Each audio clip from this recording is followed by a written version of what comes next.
अत्याचाराला वाचा फोडण्यासाठी पाहत रहा झेप न्यूज खास अन्याय अत्याचाराला वाचा फोडण्यासाठी पाहत रहा झेप न्यूज खास आपल्यासाठी।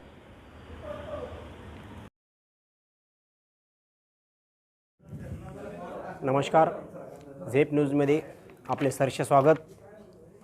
झेप न्यूज चॅनलच्या माध्यमातून नुकत्याच आलेल्या बातम्यानुसार पुणे महानगरपालिका शिक्षण मंडळामध्ये आज कोरोनाचा कालखंड असल्यामुळे सर्व माध्यमिक प्राथमिक शाळा बंद असून सध्या ऑनलाईन पद्धतीने मुलांचं शिक्षण घेतले जाते। अशाच अनुषंगाने पुणे शहरामध्ये बऱ्याचशा शाळा अशा आहेत ज्या शाळेमध्ये पटसंख्या पाहिली असता माहिती अधिकारात माहिती काही कार्यकर्त्यांनी उघड केलेली आहे। पटसंख्येची माहिती मी मागवली व विद्यार्थ्यांच्या पटसंख्येप्रमाणे शिक्षकांची माहिती मागवली की शिक्षक किती त्यावरती काम करतात। तर काही ठिकाणी 10 विद्यार्थी 20 विद्यार्थी आणि शिक्षक मात्र 2-3 शिक्षक अशा असताना महानगरपालिका आज हा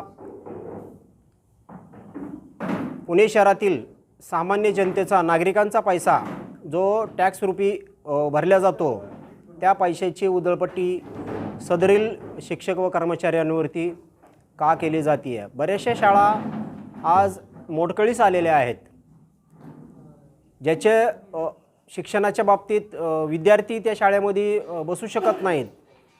अशा कंडिशनमध्ये जर काही शाळा जर असतील व ज्या शाळा आज चांगल्या प्रकारे काम देत आहेत अशा शाळापैकी त्या शाळेला सुविधा पुरवल्या जात नाहीत।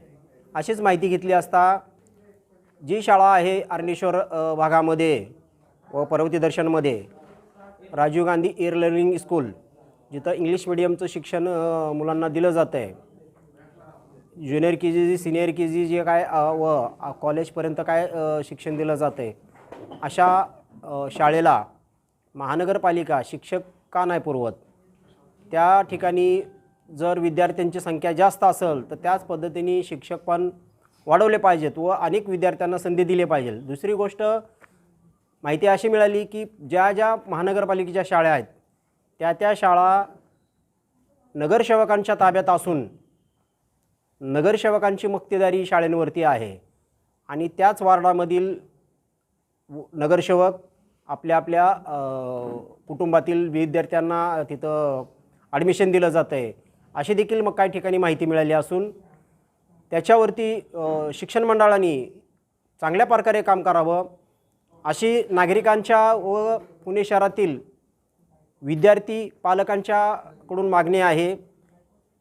ई लर्निंग स्कूल जे राजीव गांधी आहे त्या स्कूलमध्ये बरेचसे बाहेरून येणारे लोक त्यांना ॲडमिशन मिळत नसल्याची तक्रार चॅनलकडे आली असून त्या तक्रारीची दखल शिक्षण मंडळाने घ्यावी व ज्या शाळेवरती पटसंख्या तपासून प्राध्यापक किंवा शिक्षक ठेवावे। पहा झेप न्यूज